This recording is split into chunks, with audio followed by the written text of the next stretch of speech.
வணக்கம் மக்களே, நம்ம சபரிமலைக்கு போகிற பக்தர்களுக்கு டிக்கெட் அடுத்த சிலிண்டர் ஓப்பன் ஆயிடுச்சு. அது எப்போன்னு சொல்லிட்டு இந்த வீடியோ கடைசியில் சொல்லியிருக்கேன். சுவாமி சரணம், சுவாமியே சரணம் ஐயப்பா.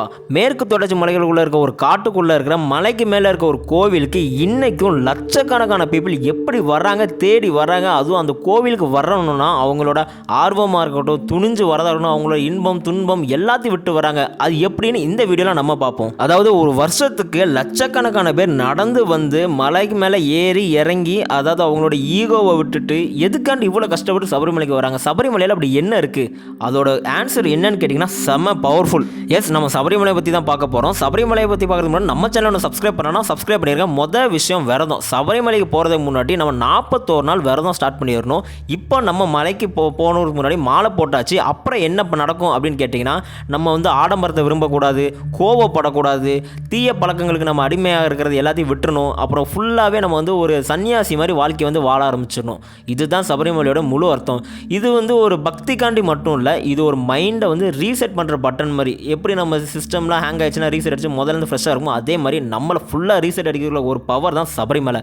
அண்ட் அதாவது 41 நாள் மாலை போட்டு பல பேர் ரொம்ப காம் ஆகிடுவாங்க. இதோட டெய்லி ரொட்டீன் எப்படி ஆகும்னு பார்த்தீங்கன்னா, இதுக்கு சில ரூல்ஸ்லாம் இருக்குது. அதாவது காலையிலேயே எந்திரிச்சு அந்த பச்சை தண்ணியில் தான் குளிக்கணும். அண்ட் அப்புறம் பார்த்தீங்கன்னா டெய்லி ப்ரேயர் பண்ணணும். காலையில் ஒரு வாட்டி, சாயங்காலம் ஒரு வாட்டி குளிச்சுட்டு ப்ரேயர் பண்ணணும். அண்ட் நம்ம மைண்டு ஃபுல்லாகவே ஐயப்பனை பற்றி மட்டுமே தான் நினச்சிட்டு இருக்கணும்.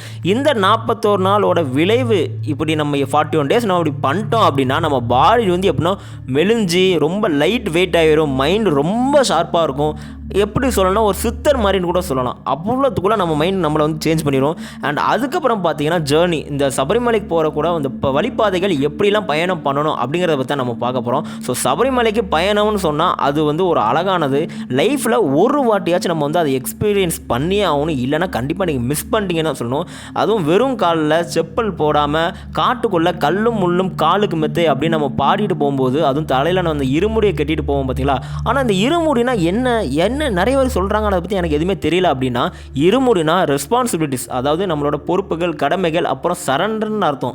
சரண்டர்னா எப்படி சொல்லணும்னா, நம்மளோட ஈகோ, கோவம் எல்லாத்தையும் நம்ம விட்டுட்டோம். இப்போ நம்ம வெறும் சாதாரண மனுஷங்கள் அப்படின்னு ஆயிரும். ஸோ இது எல்லாத்துக்கும் மேலே அந்த 18 படி, அந்த கோல்டன் 18 படி இருக்கும் பார்த்தீங்களா. அந்த சபரிமலையில் இருக்க 18 படியில் ஒரு ஸ்டெப்பு ஏறும்போது நமக்குள்ளே இருக்கிற அந்த நெகட்டிவிட்டி எல்லாம் பறந்து நம்ம எல்லாருமே சமம் தான், இங்கே யாரும் பணக்காரன் ஏழை அப்படிலாம் இல்லைன்னு சொல்லிட்டு நமக்குள்ளே மைண்டு மாறிடும். அண்ட் அந்த 18 படி ஏறி முடிக்கும் போது கண்ணில் கண்ணீரோட தான் நமக்கு ஏறுவோம். அப்புறம் பார்த்தீங்கன்னா சபரிமலைக்கு ஏன் இவ்வளோ பேர் வர்றாங்க, அப்படி அங்கே என்ன தான் இருக்குது, சபரிமலை ஏன் இவ்வளோ ஃபேமஸாக இருக்குது அப்படின்னு நான் சொல்கிறேன். சபரிமலைன்னு சொன்னாலே நமக்கு ஒன்று தான் ஞாபகம் வரணும், அதாவது சரிசமம், ஈக்குவாலிட்டி. இந்த கோவிலுக்குள்ளே நீங்கள் வந்துட்டீங்கனாலே நீங்கள் பணக்காரன் ஏழை, நீங்கள் பெரிய நடிகன், பொலிட்டிஷியன், பெரிய இன்ஃப்ளூயன்சர், நான் இந்த ஜாதிகாரன், இந்த இதில் உள்ளவன் அப்படிங்கிற இது எதுவுமே கிடையாது. நீங்கள் மலைக்கு மேலே ஏறி 18 படி ஏறி கம்ப்ளீட் பண்ணி ஐயப்பங்கிட்ட போயிட்டீங்கனாலே நீங்கள் ஐயப்பா தான். உங்கள் அங்கே இருக்கிற 1,00,000 பேரில் நீங்கள் 10,00,000 பேர் போய் அந்த 10,00,000 பேர் நடுவில்னாலும் உங்களுக்கு கூப்பிட்றது ஐயப்பா, இங்கே வாங்க ஐயப்பா அப்படி தான் கூப்பிடுவாங்க. ஸோ நம்ம சபரிமலை ஃபாரஸ்ட்டுக்குள்ளே இன்கேஸ் நீங்கள் போகிறீங்க அப்படின்னா நடந்து போயிட்டு போது சுவாமியே சரணம் ஐயப்பா அப்படின்னு அடி வயிற்றுலேருந்து சொல்லும் போது அந்த மொத்த காடுமே ஒரு வைப்ரேஷன் ஃபீல் ஒன்று கொடுக்கும். அந்த ஃபீல் வந்து அந்த காட்டு பாதையோடு போகிறவங்களுக்கு ரொம்ப எக்ஸ்பீரியன்ஸாக இருக்கும். ஸோ உங்களுக்கு இது ஏதாச்சும் நடந்துச்சுன்னா கமெண்ட் செக்ஷன் சொல்லுங்கள். இந்த வீடியோக்கு ஒரு லைக் பண்ணிடுங்க. ஆனால் எனக்கு நடந்திருக்கு. ஸோ அதுக்கப்புறம் பார்த்தீங்கன்னா இந்த சுவாமியே சரணம் ஐயப்பா அப்படின்னா என்ன ப்ரோ, எதுக்காண்டி அது இந்த சரணத்தை சொல்கிறாங்க அப்படின்னு கேட்டிங்கன்னா, அந்த வேர்டை யூஸ் பண்ணும்போது உங்கள் லைஃப் சேஞ்ச் ஆகும்னு சொல்லலாம்.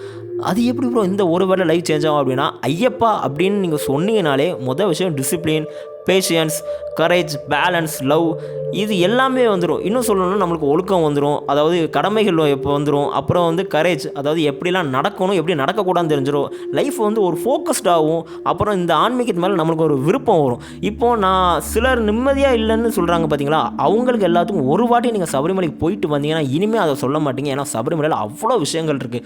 ஸோ இதனால தான் சபரிமலைக்கு வருஷம் வருஷம் லட்சக்கணக்கான பக்தர்கள் வந்துட்டு போகிறாங்க. நீங்களும் சபரிமலைக்கு போயிட்டு எக்ஸ்பீரியன்ஸை சொல்லுங்கள். இந்த வீடியோ உங்களுக்கு ஹார்ட் டச்சாக இருந்திருக்குன்னு சொல்லிட்டு நான் நினைக்கிறேன். ஸோ அப்படி இருந்துச்சு அப்படின்னா இந்த வீடியோக்கு ஒரு லைக் பண்ணிட்டு இந்த வீடியோவை இன்னும் சபரிமலை மாலைப்பட்ட உங்கள் ஃப்ரெண்ட்ஸ் எல்லாம் ஷேர் பண்ணுங்கள். கமெண்ட் செக்ஷனில் சுவாமியே சரணமயப்பா அப்படின்னு சொல்லிட்டு கமெண்ட் பண்ணுங்கள். பை. அண்ட் அது போக நான் ஃபஸ்ட்டே சொல்லியிருந்த மாதிரி உங்களுக்கு ஒரு இன்ட்ரெஸ்டிங்கான சர்ப்ரைசிங் நியூஸ் ஒன்று இருக்குது. என்னென்னு கேட்டிங்கன்னா, சபரிமலைக்கு புக்கிங் ஆகினா அடுத்த ஓப்பனிங் வந்து நம்மளுக்கு வந்து ஓப்பன் பண்ணிட்டாங்க. ஸோ அது எப்போன்னு சொல்லிட்டு நான் இதில் அந்த ஸ்லாட் போடுறேன் பார்த்தீங்களா, இதோ இந்த பிக்கில் இருக்கிற இந்த டேட்டில் தான் நம்மளுக்கு வந்து ஸ்லாட்லாம் புக்கிங் அவைலபிளாக இருக்குது. ஸோ இதை நீங்கள் யூஸ் பண்ணிக்கோங்க. சபரிமலை பற்றி பற்றி இன்னும் பல்வேறு அப்டேட்டுகள் தெரிஞ்சுக்கிறேன். நம்ம சேனலை இன்னும் ஃபாலோ பண்ணலாம், மறக்காமல் ஃபாலோ பண்ணிக்கோங்க. பாய் மக்களே. சுவாமி சரணம். சுவாமியே சரணம் ஐயப்பா.